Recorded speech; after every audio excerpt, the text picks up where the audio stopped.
No pencil battery. This is still the stupid. Welcome back to another one. We've got the black jacket on, and that can mean only one thing. We're going to go through and edit. And today we're going to be getting that glow shot. We're going to be dialing up that... We're going to be... dialing.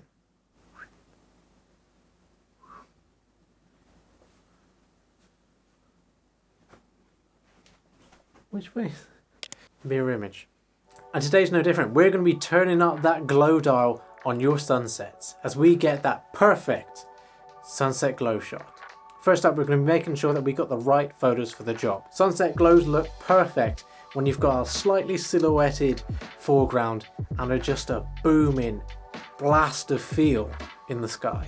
We're not going to be worried too much about the foreground. It's all about that sky and it's all about that glow. And meanwhile, we wait. Pencil's charging. Example photos are thinking. Could have prepared better. We're going to go phone powered for this one, not the usual iPad, because I just can't wait for it to charge. So, I've created us a nice folder called For Video. Ignore the cup. That's something for later.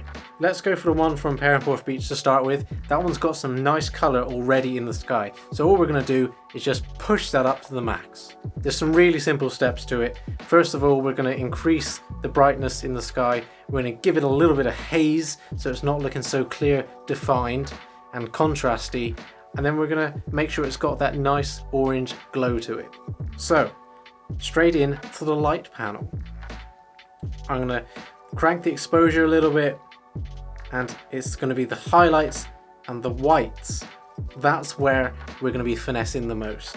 We're going to get it just to the point where it's not quite blown out. And using the histogram, we're going to check to make sure that everything's pushed up a little bit, but nothing's over the top and shunted all the way over the right hand side. And yes, I got it correct. I'll worry about the blacks and the shadows right at the end. That's just going to be deciding how bright and exposed our foreground elements will be, which here is going to be the little ripples up towards the front of the water here.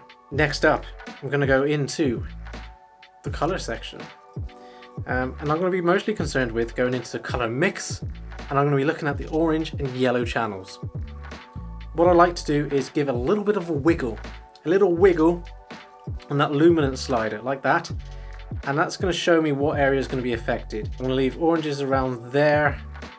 What's affected? See there, that's where you're getting a big effect as I'm affecting that yellow channel, so we can tell what area is affected by that. And I'm just going to take that over towards the orange section. Because we've increased the luminance of both, it's a good idea to increase the saturation as well. Okay, I'm not going to touch anything else there, just going to hit done. How's that looking at the moment? Not so bad, because we took it with glow in mind, and it's pretty much the perfect scene for glow to happen by itself. Next up, I would go into gradient, color grading, and we're going to focus once again on the highlights. Maybe the midtones a bit, depending on how we've exposed our photo, but we can find out what section is going to affect what. Again, little wiggle on that luminance. There we go. Now we can see what's going on here, and we can see it's mostly that little strip across the sky. Now let's add in some yellow to that. If the midtones are playing a part in the sky, that's when I'd add the orange. I'd have yellows for highlights, midtones orange. Then you'll get a nice little fall off in brightness from the glow across the sky. Again, give it a wiggle. Yeah, it is mostly affecting the sky there. So let's add a little bit of orange to it, because in the darker areas, yellow is going to fade into the orange. Something like that. Ooh, that's looking quite baked, isn't it? So let's take out a little bit of saturation, a little bit of vibrance. How's this?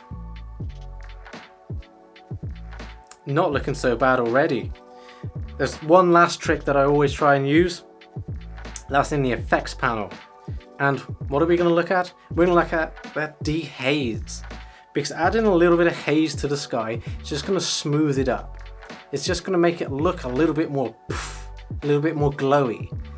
If you crank up dehaze, it's going to make it look very moody, very contrasty, and we want the absolute opposite of that. We want light, airy, blast of glow. So you can see as I take dehaze down, wow, we've got an incredibly glowy sky. So I might just, again, you want to play with it, get it to the right zone, and then dial it in the small increments. That's okay for that for a second. It's worth having a quick look at clarity. Sometimes, see, I quite like that going up a little bit. It's adding a little bit into the foreground. And then finally go over into the detail section, and we're going to be looking at the color noise reduction. Take it up just a little bit. Smoothness almost all the way to 100. That's going to make sure there's no banding effects in your sky. There's going to be a smooth transition through all of the color hues. And let's have a quick look. That's before, and that's the after. Not bad. So that's it. That's just the initial step. You should be going back in and playing around with your contrast, playing around with the S-curves, playing around with a hell of a lot more than that. That was just to show you the keys, the key elements of getting the glow to build up in your images. We're going to be going highlights, whites, we're going to be going to the color mix, we're going to be looking at the oranges, the yellows, playing a little bit with that luminance slider just to see what zones, what areas are being affected by that color. Then we're going to be rocking into the color grading section, and we're going to be looking at the highlights and the midtones mostly. In the highlight wheel, we're going to be adding in some yellow to our image, and in the midtones we're going to be adding a little pinch of orange. And then we're going to be whipping into effects. We're going to be adding in some haze by reducing minus numbers on the dehaze slider. We might look a little bit at the clarity slider and see how that affects things. Then rocking on into details, we're going to be looking at color noise reduction, take that up a little bump, and smoothness within that section, we're going to be taking that nearly to the end. That's going to make sure that the sky doesn't have that weird banding, and it's going to be a nice gradient across that sky. And that's it. That's the glow edit. Those are your keys. Get out there, maybe create yourself a preset from those, and use that as your starting point to really dial in on that glow edit that you're after. I hope you enjoyed that. I hope you found it useful, and I hope you follow along and smash out some glow edits of your own. And if you do, please tag me at Stricky on Instagram and Twitter. But for now, my name's Andrew. The next video, we're going to be getting back to the Getting Out of Auto series. Thanks for watching.